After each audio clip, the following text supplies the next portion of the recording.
for project development, management, and oversight.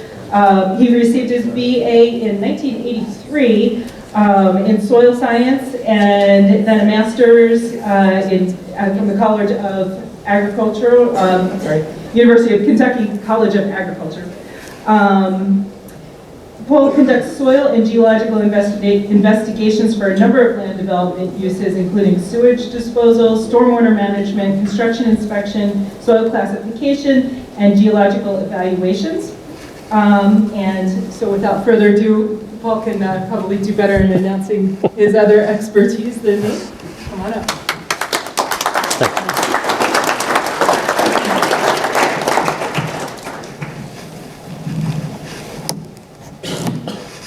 Morning, folks.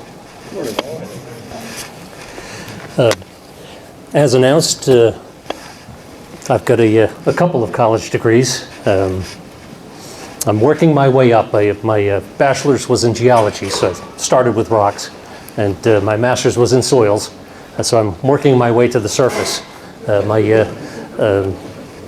My next degree, which isn't going to happen, would be in vegetation, working on trees. I can tell the difference in your evergreen trees, some of them anyway. I can tell the difference between a cedar tree and a pine trees, and between an oak and a maple, but I can't tell the difference between my ash and a hole in the ground. Thank you very much. All right. So what our company does, and what I do, is to do soil testing, pre-development and redevelopment associated with all the soil testing needs, and today's focus in particular is to describe what we do associated with the stormwater infiltration, to take care of stormwater needs, to move projects along, to take care of the new MS4 requirements, to get projects to work. And so the title of the project was to take care of those testing needs. And I laid it out to take a project, a random project. This particular project happens to be just a random piece of ground, but before you get to the spot where your project is finished and you've got houses and you can sell them and make lots of money, you need to do a bunch of testing, and you need to go through the regulatory process, the dreaded regulatory process. Lots of people need to review the process.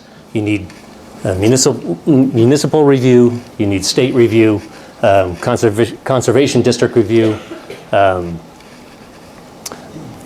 You need to take care of a lot of stuff to take care of the project, to make sure that it works, and that we're not creating a pollution hazard, and taking care of the regulatory requirements that are all necessary.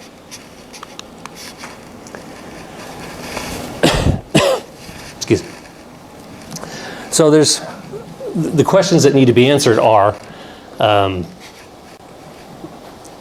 do we want to do that testing up front, or do we want to wait till make assumptions, submit plans, and have reviewing agents or reviewing agencies tell us that we've got problems and then have to go back? What's the most efficient way of dealing with our projects? How much time is lost going back? How much money is it going to cost to go back? These, of course, are all rhetorical questions. We want to do that testing evaluation up front. So we take a raw piece of ground, and we're going to go out and take a look at the concerns, the areas of concerns that need to be addressed. And as a geologist, of course, my focus is always to take a look at geology first, because that's going to direct a lot of what's going on your site. Geology affects your soils, it affects your plants, it affects your slope, it affects potentially other considerations, but those other considerations that you need to consider are previous land uses, what other land applications have gone on the site. Have there been other land uses? Has there been stuff dumped on the site? What's been going on the site through the years? So we'll take a look at each of these issues individually. First focus being geology. But the Pennsylvania BMP manual directs how engineers should take a look at the soil infiltration process for stormwater management. Appendix C describes the soil testing process. And the steps on the right here are direct quotes from the BMP manual. Take a look early in the process, obviously, so that you're not wasting time and money going back and wasting time. Take a look at it on a preliminary basis first. And by a preliminary basis, really just take a look at soil mapping and avoid areas that are going to be problems, and then make adjustments. Most engineers take a look at that sort of thing ahead of time and have a good sense of what's going on. So, first things first, you eliminate areas that are a problem. So you eliminate areas that need to be avoided by code. So you eliminate wetland areas. You can't get rid of water in areas that are already saturated. So you eliminate wetlands. Wetlands are areas that are hydraulically saturated already. By definition, wetlands are areas that have all of these three conditions. They're hydraulically saturated. They have hydrophytic vegetation. The hydrophytic word just means that they love water or need water, plants that need water. And they have hydric soils that are saturated for the majority of the growing season. And the definition from the EPA is listed here. Wetland areas are areas that are covered by water, or water is at or near the surface of the soil for the majority of the growing season. You want to eliminate floodplain areas. Justin talked about the floodplain zone, and he was talking about the stepped up areas, not just the floodway, but the floodplain basins. This little graphic here, taken from FEMA, probably overestimates what might be considered a floodplain into the flood fringe areas here. From a development standpoint, what needs to be avoided is the floodway.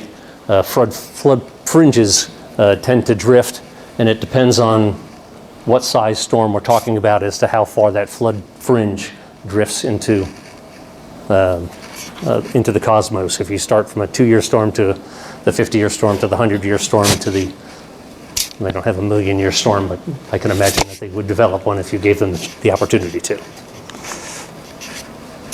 We need to watch your steep slopes, or eliminate the areas of steep slopes. Most municipal codes eliminate building on slopes greater than 25%. Depending on where you are, up in this area here, this area being Monroe County, you have more steeper slopes than you do down in the southeast corner. Southeast corner, they start to panic when you get over 15% slope.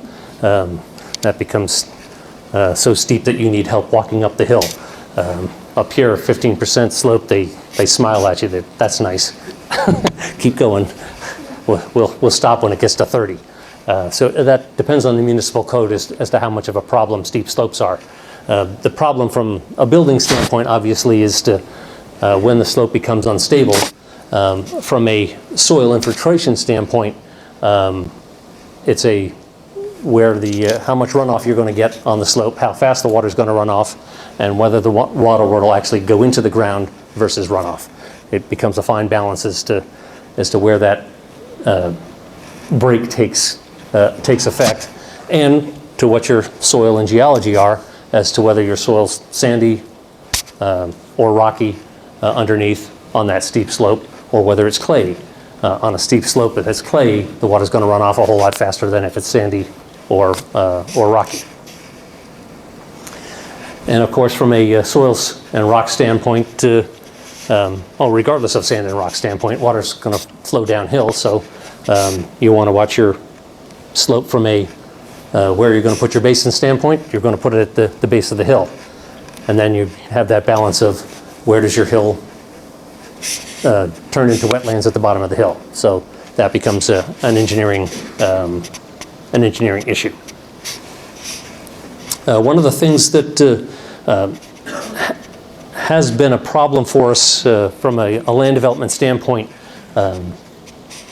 with larger subdivisions and high-density subdivisions with on-lot septic systems and on-lot wells for water supplies is maintaining the proper distance between infiltration basins, BMPs, and water supplies and septic systems, and making sure that your infiltration basins are below or downslope or hydraulically downslope, not necessarily physically downslope, but hydraulically downslope from your drinking water supplies, and what your casing situation is, whether your drawdown situation is when you're pulling water out of the well, if you're pulling water from a BMP into your drinking water supply, whether you're potentially contaminating that drinking water supply, and whether your downslope water condition is pulling water, if your septic systems are downslope of your BMPs, or vice versa, if your septic systems are flowing into your BMPs, what impact that's going to have in terms of the long-term operation of your BMP. One of the challenging aspects of citing that is not only working on the project that the property that you're developing, is working on neighboring properties and working that jigsaw puzzle all together as to how do you work all the neighboring properties together and making the jigsaw puzzle work hydraulically all together. And it becomes a challenge. The more properties get developed, the last guy in ends up with the biggest challenge. So from a where do we start standpoint, one should start with a geology review, seeing what you have for underlying geology to see what your potential is for the long-term infiltration potential. So if we were to take a piece of ground up in Bartonsville, for instance, up on a little sandy ridge here, the good news is that if we pick this spot, for instance, as our development site, we would find that our geology is sandstone, and the DCNR has a real nice website where you can go and check your geology. And the tricky part is you start with a state map and you click to your location and scroll in. You have to scroll in far enough to be able to find your roads. When you get in far enough where you can read the roads, you can't see the geology map, and then you have to scroll yourself back out to right-click on it to get your geology. But eventually you get to a point where if you leave your cursor at the right spot and roll out, you can right-click and find out what your geology is. And in this particular case, we found that we're at the Catskill Formation, which happens to be a sandstone, and it'll give you a little description of what you've got. And in this case, it's a combination of sandstone, siltstones, and shales. Well, the good news is sandstones are great for creating sandy soils, as the name would imply. Siltstones, silt is okay for infiltration purposes, and shales can be good as long as they stay in the stony form of the rock. The problem with shales is they tend to weather to the soil portion of the program, and shales, when they weather to the soil portion of the program, are clays. So depending on what your percentage of sandstone, siltstone, and shale are, the more shale that you have, the more clay you're going to have in the long term, and therefore the potential for things silting up, that's probably the wrong term, the chances of things claying up in the long term or closing up in the long term are a potential problem. In Monroe County, sinkholes or carbonate geology isn't a huge problem. There's a little seam of it here in the lower end of the county here. Lehigh, Northampton, there's a big swath of it. Allentown, Bethlehem, and Easton, there's a big swath. Lancaster, there's a huge swath. So the black areas here on this map are the bands of carbonate geology. The issue with carbonate geology is that when it weathers, it dissolves to CO2 gas.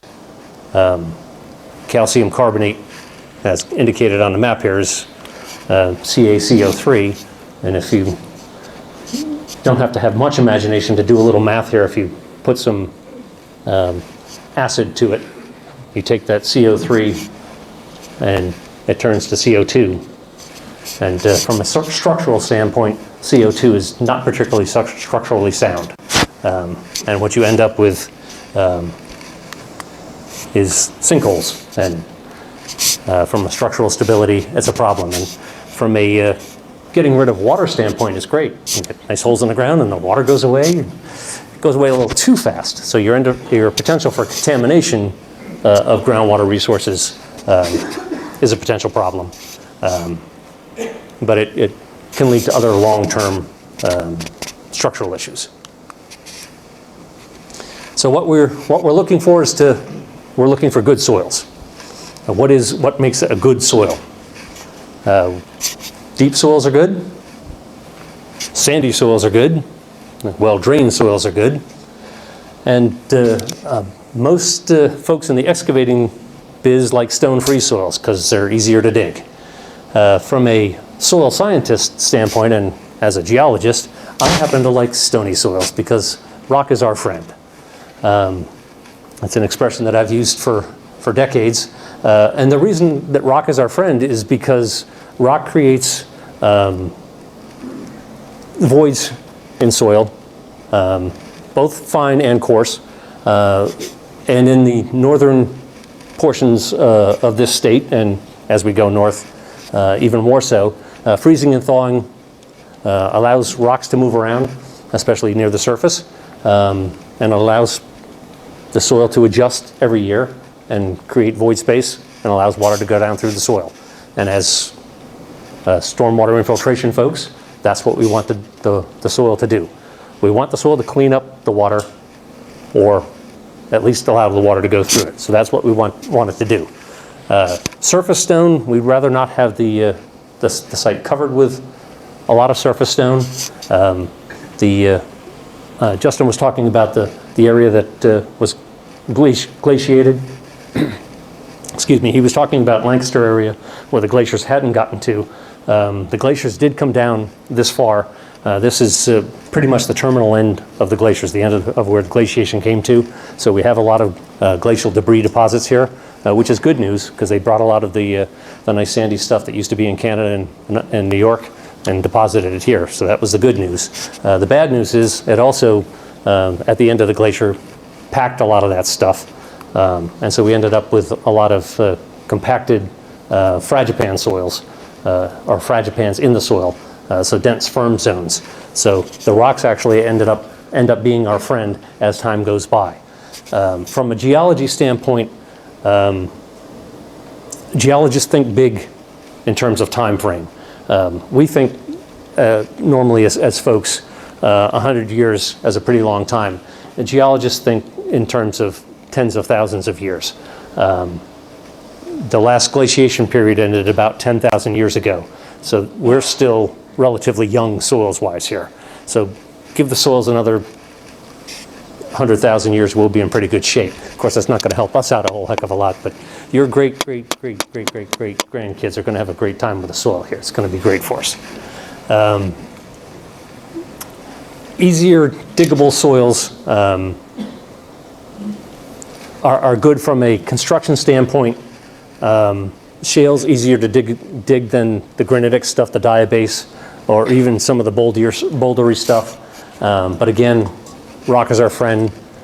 We'd rather have some rock in our soil because it helps the soil move around as a rule. From a soil standpoint, soil starts with geology. I teach a geology course down at Del Valle University, and I tell my students everything starts with geology and everything ends with geology. Well, that's great for them because they have to believe me, but you don't have to believe me, but it does. Everything starts and ends with geology. So you get extra credit if you write that down on your test at the end of the lecture here. Again, we want our soil to be soft if we can. Rocks is not a bad thing. In order to find out what we have rock-wise here, road cuts, and I had adjusted my slide after I'd given it to the folks here. River cuts will also tell you what you have for geology-wise. So if you want to do a tour and kind of have a sense for what you've got geology-wise, Justin was actually pointing it out. If you take a look at your riverbeds and stream beds, that will tell you what you've got geology-wise as well. And the other thing to keep in mind here, with geology and soils, the mapping isn't always accurate. So that's why you hire highly trained and knowledgeable professionals like myself to help you out here for a modest fee.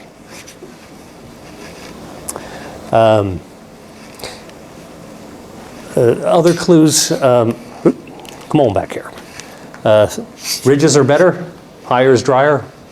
That's not always the case. Up in Monroe County, it's more the case than it is down in the southeast corner of the state. Down in the southeast corner of the state, you get up onto the higher pieces of ground and the rock is harder and the water doesn't drain.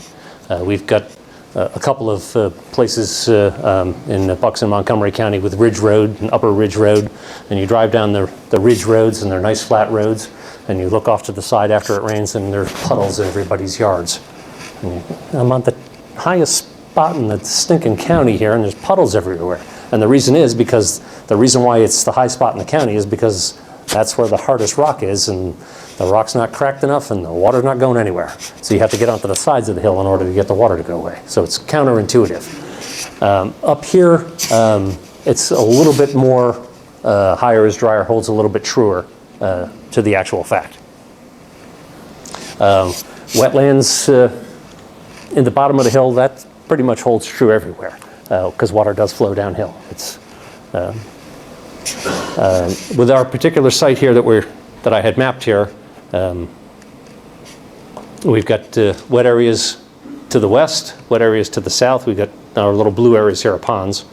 There's a little creek up here onto the northwest, and our little stippled areas up here indicate wetlands. So we got wet all around us. The red area just indicates on the topo map that it's high density now. Back in the day before it was built, this was the place to build because it was higher, it was drier, it was a nice sandstone ridge. This is a busy little map here, a little out of focus. It's the soil map from NRCS. It's a nice resource to go to if your lot hasn't been developed. I probably should have zoomed in a little bit to see the map units a little bit more.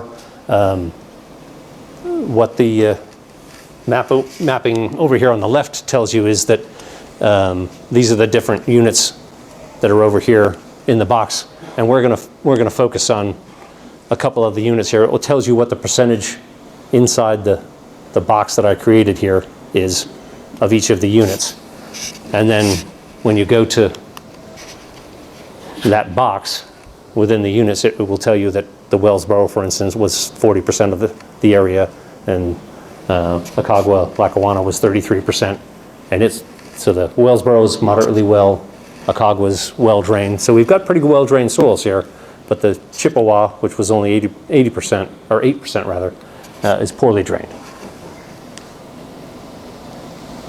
But there's also variability noted in each of these soil profiles. So when you pull up the Wellsboro description, for instance, it will tell you that the major mapping unit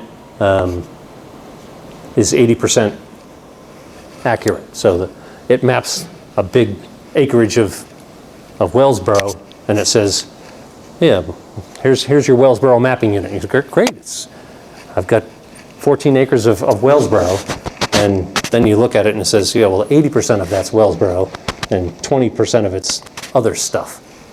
So that's the part that when you're looking at the soil map, you don't intuitively know if you don't know the background of the mapping unit. And it will tell you a little bit about the soil profile and other stuff that we're going to talk about here in a minute. So what are we going to do for soil testing for infiltration? The field testing, according to our BMP manual, is to dig a test pit, usually a backhoe excavated test pit or an excavator excavated test pit, to visually evaluate the soil horizons in the pit, to figure out where the best area to infiltrate the stormwater is. And they tell you that we should do a number of test pits across the site, and they de-recommend or non-recommend or unrecommend doing soil borings rather than backhoe pits, because they want the evaluator to see the soils. Borings, it's difficult to see what you've got from a layer standpoint. If you were to do an auger, you would get the material to come up, but you can't see where the layers of the soil are as well. So they discourage the use of soil augers. And that's what they're telling us here. Substituting auger borings is discouraged in the manual.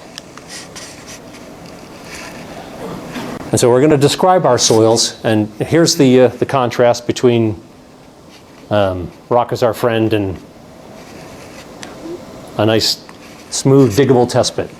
Backhoe guys love this stuff. Bang, bang, bang, done digging that test pit in 2.5 minutes. Nice step, put our infiltration ring into the hole here, push the ring in, pour the water, off we go. And the water sits there. I like this stuff here because while he's fighting to dig through the rock, I push the ring in and the water goes away. That's what we want. We want the water to go away.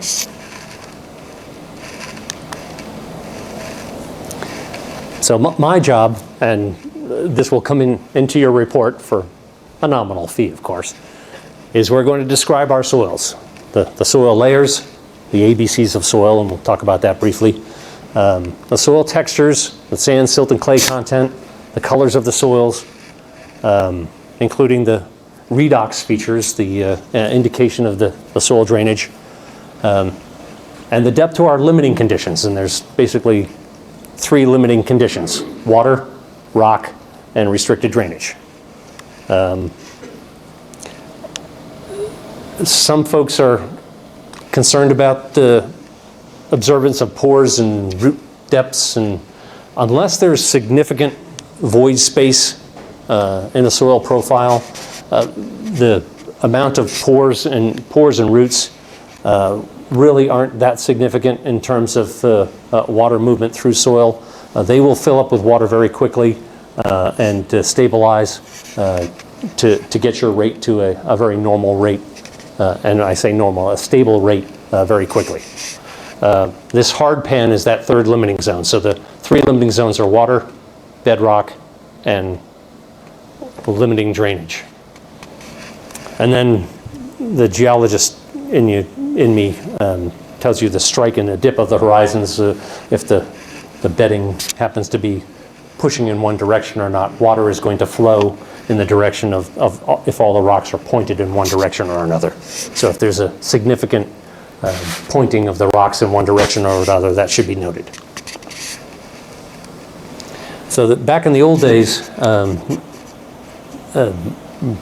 right before I started doing soils back in the old days, there used to be ABCs of soils. Actually, it used to be ABCDs of soil, and bedrock used to be the D. And then somebody came up with a brilliant idea of, well, why don't we call the rock horizon an R horizon instead of a D? And now they've started adding other horizons for an E horizon, where soils are stripped out, eluviated, and oh yeah, there's organic material on the top, and we should describe that as an O horizon. And if you take an advanced soils course, you'll learn all sorts of sub-horizons and extra terminology to confuse the heck out of you and make me feel like I'm all sorts of smart and stuff. But it doesn't need to be really much more complicated than the ABCs of soil. A is topsoil, B is soil where the accumulation of clay material and soil development has started to create structure in the soil, and that's where some of the better cleaning of soil is, though technically most of the cleaning of material would actually, of rain material or even contaminated material, would take place in the topsoil. Organic material does the best job of cleaning out whatever contamination there is, and then the C material is just weathered rock material. And so the question of how are we making the water go away? Is there permeability below those restricted horizons that I talked about before? Is going to depend on what is that C material, that weathered rock material, or in geologic terms, substrate, or soils terms, substrate. Do we have sandy bedrock, which is going to create sandy subsoil? Is the bedrock fractured? Because even though you have bedrock, it doesn't necessarily mean your water is going to go away. Obviously, our best bedrock is sandstone, because even when the rock isn't as fractured, water can move through sandstone bedrock. We don't have too much metamorphic rock up here.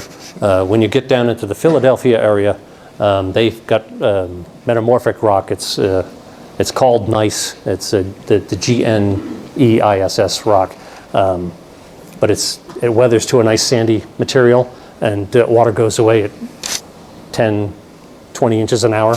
It's wonderful stuff. Up in the Monroe Pike area, we're dealing mostly with sedimentary rocks, so we're dealing with shales and sandstones mostly, and siltstones. The expression that we have in Southeast PA as a joke is that redder is better. It's only redder is better because the inspectors have a tough time seeing restricted horizons in the red stuff. Actually, the olive and yellow shales are better in terms of drainage. They tend to weather better. They have less iron in them, and they tend to be less cemented, so they fracture better. And so fractured material is better for getting rid of water. The gray shales tend to be the hardest shales down in the southeast corner. As you move up to the northeast corner of the state, the gray shales tend to be a little bit better fractured. Actually, all of the rock, as you move up to the northeast corner of the state, tends to be a little bit better fractured. So we end up being a little bit better shape. So if we can find fractured bedrock, we're in better shape. We may need to put some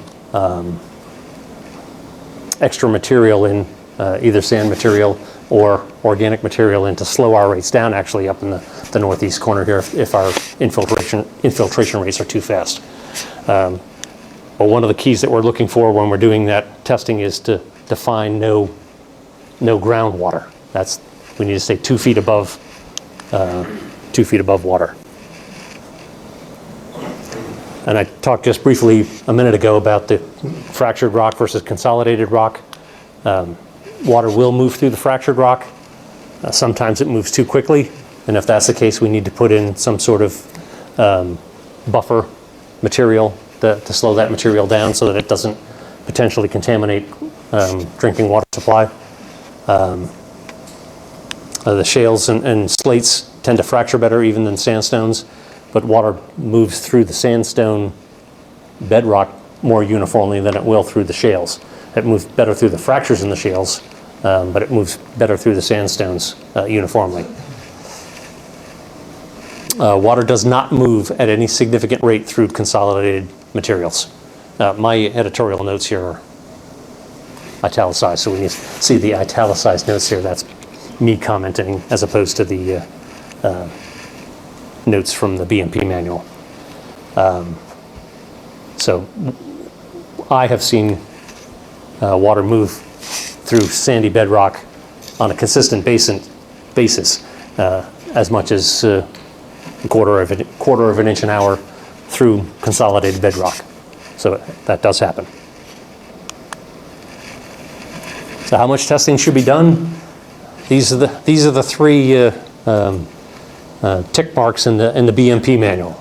A Gulf permeameter and a musometer are also slow infiltration type tests, and I'd be glad to discuss them with you if you have questions about those specific tests. I'm going to focus on the top two because those are the two main ones that get used in PA. So the double ring infiltrometer test is, as shown down here, as the name implies, there are two rings. We use 1/4-inch steel rings, most folks do. The idea is that you have 4 to 6 inches of water in the outside and inside ring, and you push the ring into the ground a couple inches, and you measure how fast the water goes down. And if you have 2 inches of drop or more in the inner ring in a half-hour increment, then you should be measuring every 10 minutes, because otherwise your water is going to drain out in half an hour. If you do the math, if you have 2 inches of drop in every 30 minutes or so, it's going to drain on you too fast. We measure volumetrically with our company. We have 1,000 milliliter measuring tubes. We put markers inside the tubes and measure volumetrically, and then convert that back into inches per hour drops. It seems to work out pretty well. You could conceivably stand there and put a ruler in and measure to your mark. It gets complicated if the more stuff you put into your ring, the more involved it gets, and the more likely you are to end up with confused readings and less stable readings. The idea is to get stabilized readings over 4 readings in a row, and stabilized readings means a 1/4-inch drop 4 readings in a row. So basically it's a 3-hour test. You want to have an hour's worth of pre-soaking to start, and then 4 stabilized readings. The percolation test is a post-hole dug test. The difference being it's a open-walled test, so that the water can not only infiltrate vertically, but it can also infiltrate horizontally. We use the float method as indicated in the picture here. It's a nice, easy measuring method of testing, but because it measures the vertical, the horizontal in addition to the vertical, you have to take a rate reduction because it's required, because they said so. It's based on the Chapter 73 code for septic system testing.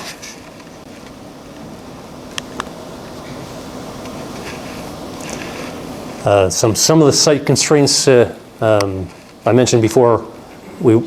You're required to maintain a 2-foot clearance above the seasonally high water table.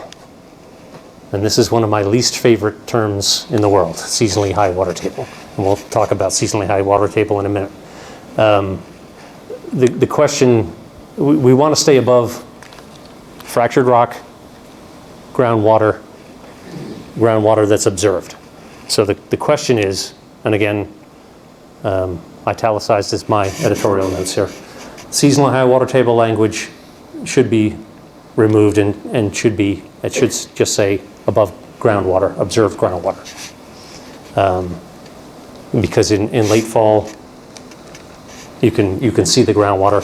When you dig pits in the summertime, you're not going to see a seasonally high water table. So what normally happens is folks will look at the soils and see evidence of redox features and assume a seasonal high water table. And you know what happens when we assume? Yes, people make mistakes. We'll leave it in the polite form. The problem is that most of the redox features that we see in soils are indicative of top-down infiltration problems. And I'm not sure how many of you folks know Brian Orm. Brian's a regional geologist here. Does a wonderful job of explaining episaturation versus endosaturation. Episaturation is top-down infiltration problems versus real groundwater problems. What we see in soils from those redox features is that most of the redox features that we see is restricted drainage problems, not real groundwater problems. So if you're looking at soils that are dry in the summertime, you're not going to see a seasonal high water table. So this is the age-old seasonal high water table versus actual high water table problem. So we've had issues before, folks seeing that the gray redox features in the soil saying, well gosh, there's obviously you have high water table problems. The soil's got gray issues all the way up to near the surface of the ground. And then if you dig down to 7 feet down here and hit sandstone, the sandstone's nice and dry. I should be able to infiltrate down into the sandstone. And I've dug pits in soils that look like this, dug down to 9 feet in the wintertime, and there's no water because this is all fragipan. It's all restricted drainage on the top, sand down below. And if you do your test pits in the wintertime and there's no water table, it's obviously not a seasonal high water table issue.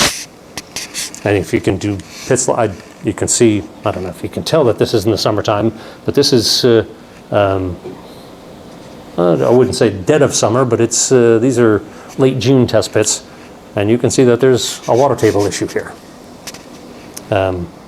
Nobody's going to argue that you don't have water table issue here. You can also see that there's a little bit of rush vegetation here, but nobody has a problem arguing water table when you see the water table. The problem comes in with what do you do with restricted drainage issues. So can you dig below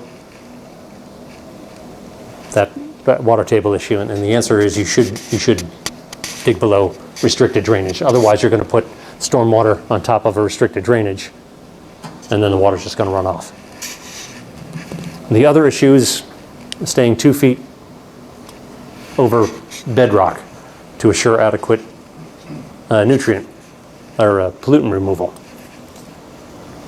And again, editorial notes in italics. Del Valle University in the 1990s did sewage testing at the university, 5-year study. They put in several different types of septic systems, did research, put in tubes at 1 foot, 2 foot, 3 foot, and 4 foot depths, extracted sewage water underneath the sewage systems, did this for 5 years and found out that the soil cleaned up the water as well at 1 foot as it did at 4 feet. The sewage regulations in Pennsylvania require that we maintain 4 feet of suitable soil to clean up the sewage. And the Del Valle University project demonstrated that 1 foot of topsoil will clean up water sufficiently. So if it's cleaning up sewage at 1 foot, I'm thinking it's probably going to do okay with stormwater at 1 foot. But again, that's an editorial comment, not a regulatory comment. Just saying. And then finally, there's the rate of infiltration. It's desired, and again, the BMP manual is charming this way. A lot of desired and preferred, and we'd like to have it this way, until you submit something and the BMP manual says you have to do it this way. Again, an editorial comment. It's desired that the soil underlying infiltration devices should have an infiltration between 1 and 10 inches an hour, and that excess rates of 6 inches an hour may require an additional soil buffer if the cation exchange capacity is less than 5 and pollutants are expected to be significant. I think that 6 number, again editorially, is a little low. There are I think you can go over 10. Well, what would, if you have to reduce your infiltration rate by half, you should be able to go to 20, right? That's just me doing math, but you know. Now in carbonate soils, you really ought not be wandering too far above that. Carbonate soils are a problem because of that potential for sinkhole formation. Carbonate bedrock dissolves, and there's a real potential for issues. And again, when I say the carbonate bedrock dissolves, I'm thinking as a geologist. Remember that 10,000 years comment?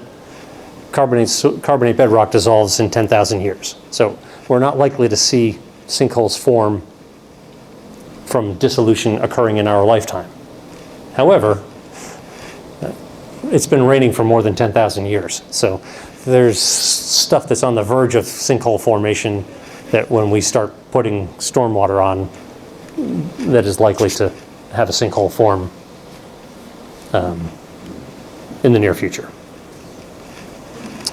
And then everybody's favorite, when permeability is extremely low. The surface area could be large. Now that, folks, is an understatement. Well, I guess somebody will be talking about in its release later. So finally, and I do mean finally, and I can hear you all breathing a sigh of relief. What ought not happen is one ought not compact soils in infiltration beds during construction or post-construction. Infiltration beds should not be mowed as part of their operation and maintenance in the long term. They should be left as natural as possible.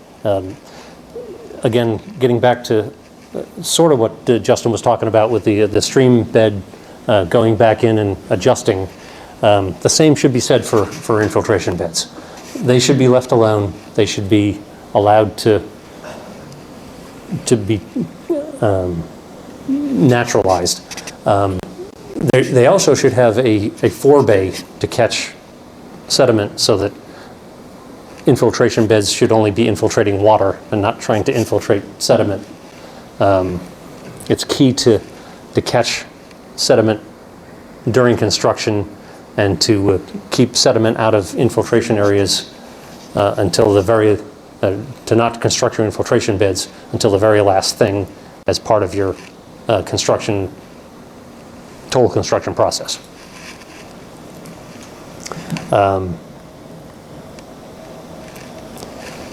Infiltration BMPs should be sited to risk so that the risk of groundwater quality is minimized. That's a kind of a Captain Obvious statement there. Thank you. Infiltration BMPs should be sited so they present a limited threat to subsurface structures. Don't put them above houses if you can, basement walls, wells, septics.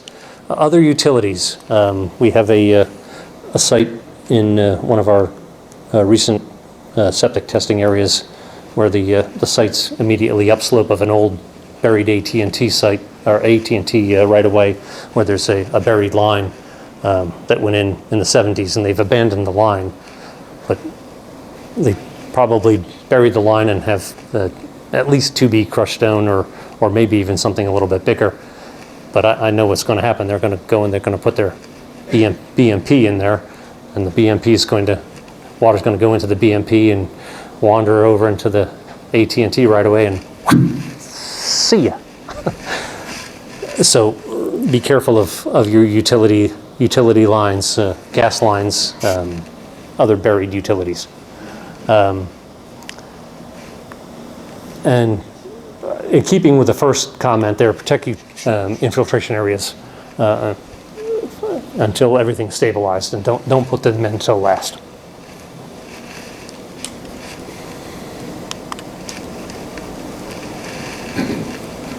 So do your due diligence, test early, test often. Well, not the test often part. I like the test often part because I get you stick you for a little bit more money. But calculate, because you know the regulatory process is going to make you keep calculating. And we like to anticipate questions, and yeah, some of the low permeability sites are a constant problem. I don't know that we haven't had too many problems up in Monroe and Pike from a slow infiltration problem. I'm not sure how much of an issue that's been. I know in the southeast corner, it's been a disaster. We have the Triassic age red shales, which our folks lovingly refer to as the red death, because the soil is just so red and clay. If you do have issues up here with soils and geology, if you have specific questions, I'd be glad to answer them, or questions about this presentation. Anybody? Oh, come on. Not one geology question? I don't do biology, so you've got to stay below ground. Yes, sir. You expressed some frustration with the reduction ratio you have to take, suggested infiltration rates. Are there any rubber meets the road, tried and true problem solutions on that, or just sharing everybody's frustration? Just sharing frustration. The question was about frustration about reduction for infiltration rates. And primarily it stems from in the southeast corner of the state, when we do our infiltration testing and our rates come back at 1/4 inch an hour, and then we got to cut them in half. We're like, I only got 1/4 inch an hour. Or we'll do 8 tests and 4 of them will come back at zeros, and then we'll have 1 that comes back at 1.5, and then, okay, so we're going to average that across, and then we'll end up, they'll say, well, why don't you take the geometric mean? I'm like, oh no. And I've got one, it ends up being the bathtub effect, and unfortunately the natural condition is the bathtub effect. That's what happens, is the water comes down on the site, and that's the spot where the water goes into the ground, and what are we supposed to do? That's the spot where the water came down the hill, it found that spot in the tree line, and all the water runs into that spot, and the water that doesn't run off onto the neighbor's property is soaking into the tree line there, and thank God there were trees there to soak up the water 3 out of the 4 seasons. In the 4th seasons, it cascades over the tree line onto the neighbor's property. I actually had one client who wanted me to stop the neighbors from having their stormwater come onto his property. So you're downhill from the guy. What am I supposed to do? I said, I can have their engineer design a level spreader and spread it out across his entire property. He said, no, I just don't want his water coming onto my property. So, well, how about if we put a couple of mini basins in and put a berm and have it go underground? Well, it'll still be coming on my property, right? Yeah. So what do you think happened before you lived here? Where did you think the water was going then? And he looked at me like, well, what do you mean? Oh, what do you mean, what do I mean? It's what the water used to do. It's what it's always done. So, I mean, it's that kind of frustration. What are we supposed to do?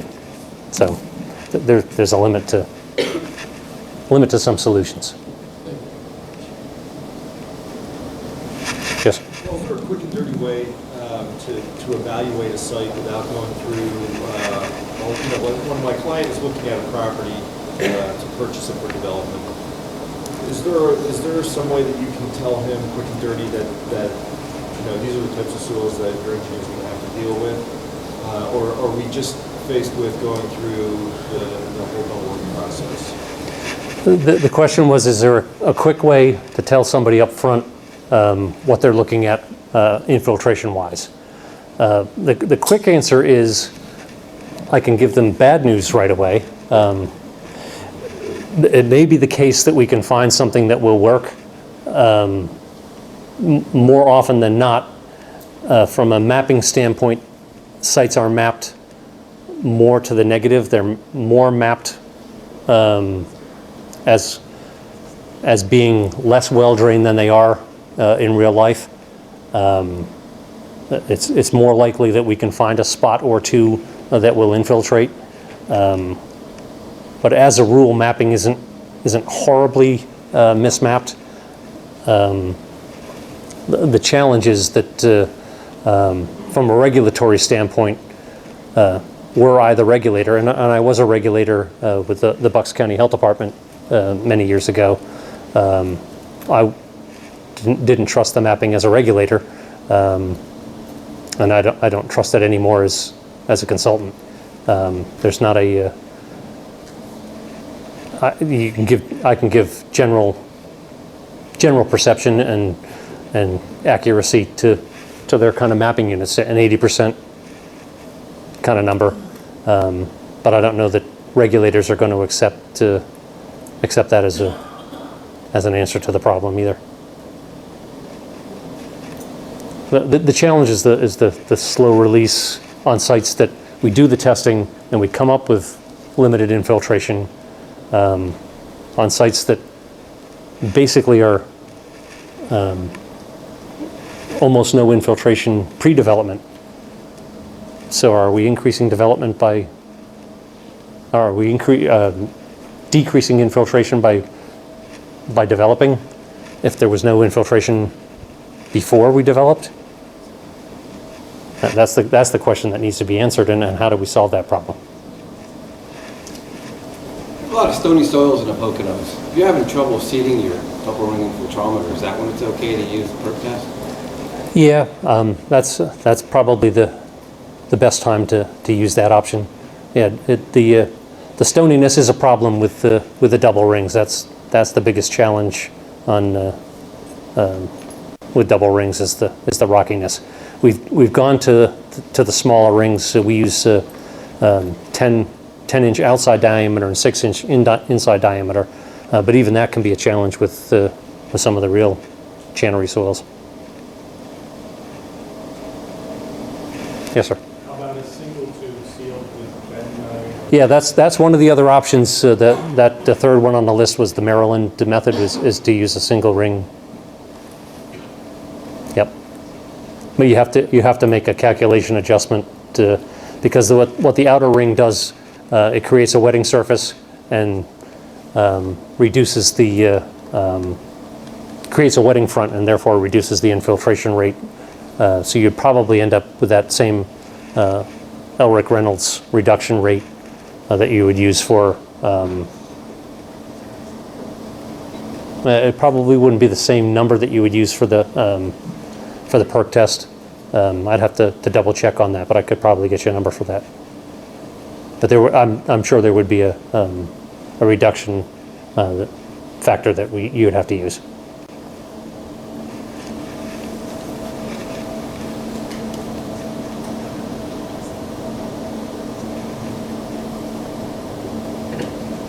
All right, thank you.